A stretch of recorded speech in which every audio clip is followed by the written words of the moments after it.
વજન ઘટાડવું છે, ઉપવાસ થાય એમ નથી, કસરત થાય એમ નથી, તો આ રહ્યો એક સિમ્પલ નિયમ, જેનાથી શું તમારું વજન ઘટી શકે છે. જો ઘણા લોકો એવા હોય છે કે જેમનાથી વજન ઘટાડવા માંગતા તો હોય છે બધા, પણ શું કે અમુક કસરત થાય એવી નથી ને ઉપવાસ થાય એવો નથી. એટલે ઉપવાસ તો હવે શું છે કે બધાનું કામ નથી, કસરત માટે શું ઘણી વખત સમય હોતો નથી. તો એવા લોકો માટે ખાસા વિડીયો છે. તો કઈ રીતે તમે વજન ઘટાડી શકો છો, કશું થતું એમ થાય એમ નથી તો પણ, તો તમે શું કરો કે જે આપણું જે જમવાનું છે ને સાંજનું જમવાનું છે એના પર ફોકસ કરો.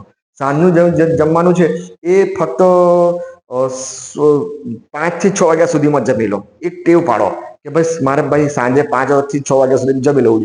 બહુ કદાચ થોડો અડધો કલાક લેટ થાય તો ચાલે. અને કદાચ એવું લાગે તો તમે એવું કરો કે જેટલું બને એટલું વહેલું ખેંચો. કદાચ કોઈ 4 વાગ્યા બી જમી લે છે.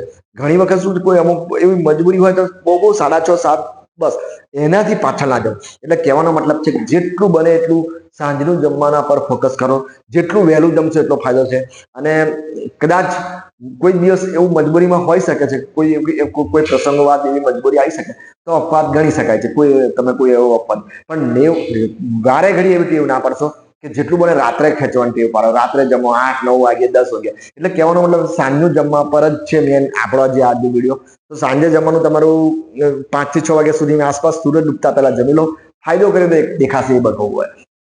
આ રીતે તમે જમવાની ટેવ પાડશો તો તમે શું થશે કે તમે જે જમો છો જે એ બધું રાત્રે સુધી આખી રાત તમને મળે એટલામાં તમારું પાચન થઈ જશે. એમ તમારી ક્રિયાઓ બધી જે અમુક ચાલતી જ હોય છે એમાં શું થાય છે કે તમે જે કેલેરી લીધી હોય દિવસ દરમિયાન એ બી ખર્ચ થઈ જાય છે. અમુક જે તમે ભૂલ કરી હોય કેલેરી વધારી એ બધી મોસ્ટ ઓફ બધી ખર્ચ થઈ જાય શરીરમાં. તો જ્યારે તમે સવારે ઉઠો છો, સવારે ત્યારે તમારું શરીર એકદમ ખાલી હોય છે. તમારા શરીરમાં કોઈ કેલેરી હોતી નથી, છતાં બી 0 કેલેરી હોય છે તમારે. હવે તમારા શરીરને કેલરીની જરૂર પડી, તમે કામ કરો કે ના કરો, તમે કામ ના કરો બેસી રહો તો બી અડધો કલાકમાં 30 થી 40 કેલરીની જરૂર હોય. તમે થોડુંક વોકિંગ કરો, આ તે કરો તો 125 30 કેલરીની જરૂર પડે. તમે કદાચ હેવી કસરત કરો, હેવી રનિંગ કરો તો 170 થી 80 ની કેલરીની જરૂર પડે. તો જે સવારના 6 થી 10 વાગ્યા સુધી તમે કામ કરો કે ના કરો, બેસી રહો તો બી 4 કલાકમાં ખાસી એવી કેલરીની જરૂર પડવાની છે. જો થોડું કસરત કરો, મહેનત કરો તો તમે 1 કલાકમાં કમસે કમ 300 થી 400 કેલરીની જરૂર પડે. તો 4 કલાકમાં 1500 ની જરૂર પડે. કોઈ કદાચ ખાલી બેસી રહે તો બી 30 ચોકે 120, એટલે 4 કલાકમાં 120 થી 30 150 કેલરીની જરૂર પડે. ખાલી આમ સવારમાં બેસી રહો તો પણ એવું શક્ય નથી. કઈ ને કઈ આપણે કામ તો કરવાના જ છે ને. ઉઠીને બ્રશ કરવાના, આ તે આપણું નાહવા ધોવાનું. એટલે તમારે કશું ના કરો તો બી 4 કલાકમાં 200 થી 300 કેલરીની જરૂર તો પડવાની જ છે. તો એ રીતે તમે ટેવ પાડો તો તમારું શરીર શું કરશે, હવે આ કેલરી લેશે ક્યાંથી? રાત્રે તમે જે જમ્યા છો સાંજનું જમવાનું એ બધું કેલરી ખર્ચ થઈ ગઈ. તો હવે સવારે તમે કશું લેતા નથી 4 કલાક, તો તમારા શરીરમાં શરીર કેલરી લેશે ક્યાંથી? સિમ્પલ નિયમ છે કે ના મળે તો આપણા જે શરીરના કોષો આજુબાજુ તરફ મારવાના છે. આજુબાજુ એટલે આપણે જમા ચરબી છે, આપણે ગમે ત્યાં જમા ચરબી છે, કોઈ જંતુ ઘૂસ્યા એમ એટલે કે આ રીતે શરીર શું છે જાતે જ આપણા શરીરમાં જે કેલરી છે એ ખાતા શીખી જશે.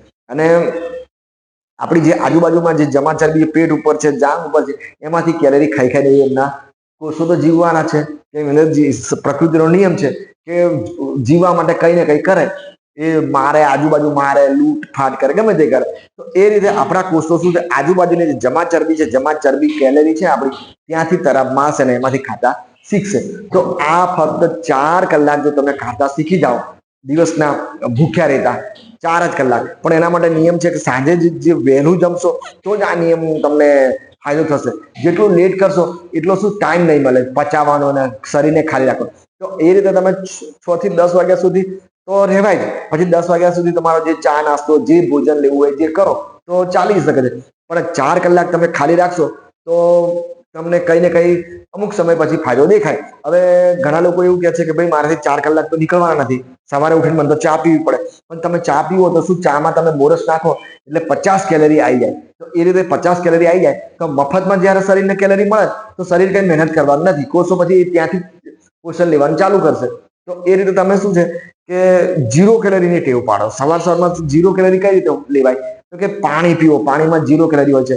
હુંફાળું પાણી પીવો, અંદર લીંબુ એડ કરો, અંદર કોઈ કુદરતના પત્તા છે, તુલસી પત્તા છે ને કોઈ ફુદીનાના પત્તા છે ને કોઈ એવા તમારા રોગ પ્રમાણે કોઈ બી પત્તા તમે નાખો એ જીરો કે ઘણી વખત તો શું થોડો સ્વાદ નથી આવતો, તમે ગ્રીન ટી પી શકો છો. ગ્રીન ટીમાં બી કેલરી કઈ હોતી નથી. તો આ રીતે છે જે મેન જે 4 કલાક છે સવારના, એમાં તમે જો ભૂખ્યા રહેતા શીખી ગયા અને 4 કલાકમાં જ તમારું પરિણામ અમુક દિવસ પછી તમને દેખાય. અમુક ટાઈમ હવે કોઈકને એવું કહે છે કે મને 4 કલાક નહીં, મને તો ફાવે છે, હું તો 12 વાગ્યા સુધી રહું છું, તો 12 વાગ્યા સુધી ભૂખ્યા રહે. તો 12 વાગ્યા સુધી ભૂખ્યા રહેતો તો શું છે સવારના જે 6 થી 12 વાગ્યા 6 કલાક જો પેટ ખાલી રાખતા શીખી જાય તો જલ્દી ફાયદો થવાનો છે. ઘણા લોકો એવું કહે છે કે નહીં, હું તો 6 થી સાંજના 6 સુધી ભૂખ્યો રહીશ, એટલે આજ સાંજે ખાધું, બીજા સાંજના 6 વાગ્યા સુધી આખો દિવસ પાણી, લિક્વિડ, 0 કેલરી, તો એને 3-4 દિવસમાં જ ફાયદો દેખાવાનો છે. એટલે કે ફાયદો દેખાવા માટે શું છે, મેન કેલરી છે.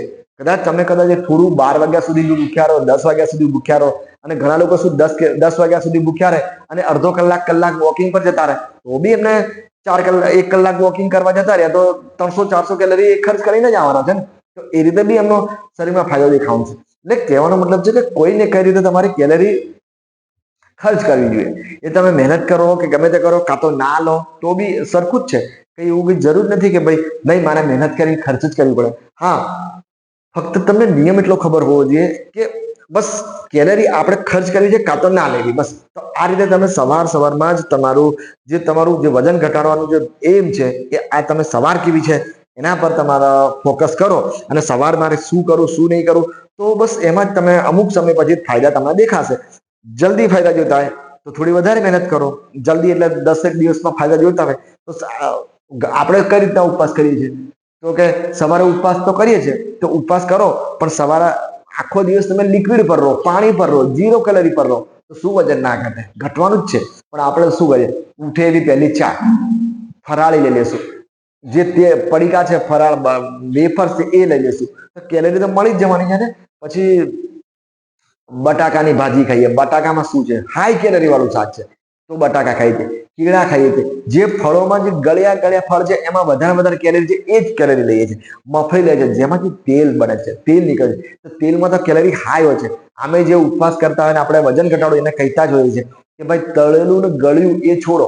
તો આપણે શું કરીએ છીએ, ઉપવાસ કરીએ છીએ એક બાજુ વજન ઘટાડવા, અને જે ખરેખર છોડવાનું છે એ જ વસ્તુ લે છે, એટલે પરિણામ નથી મળતું. એટલે કહેવાનો મતલબ એ છે કે થોડું ઉપવાસ કરો, પણ એનો જે નિયમ છે, એનો જે તમે પેટ ખાલી રાખવા માંગો છો તો પેટ વ્યવસ્થિત ખાલી રાખો. આખો દિવસ ખાલી રાખશો તોય ચાલશે, 3-4 કલાક રાખશો તોય તમને પરિણામ મળશે. પણ મેન પોઈન્ટ શું, પેટ ખાલી રાખતા શીખો. બસ પેટ જે ખાલી રાખતા શીખી જશે એને ફાયદા દેખાવાના છે. પછી થોડી વારે ચા, થોડી વાર નાસ્તો, થોડી વાર ફરાળ, થોડી વાર બટાકા ભાજી, થોડી વાર આ મફળી, આ તે ખા કરશે તો કઈ પરિણામ મળવાનું નથી. તો જે સિમ્પલ વજન ઘટાડવાનો જે સિમ્પલ જે નિયમો હતા એ મેં તમને ચર્ચા કરી. જો વિડીયો ગમ્યો તો લાઈક કોમેન્ટ જરૂર કરજો. સારું, ચાલો ત્યારે.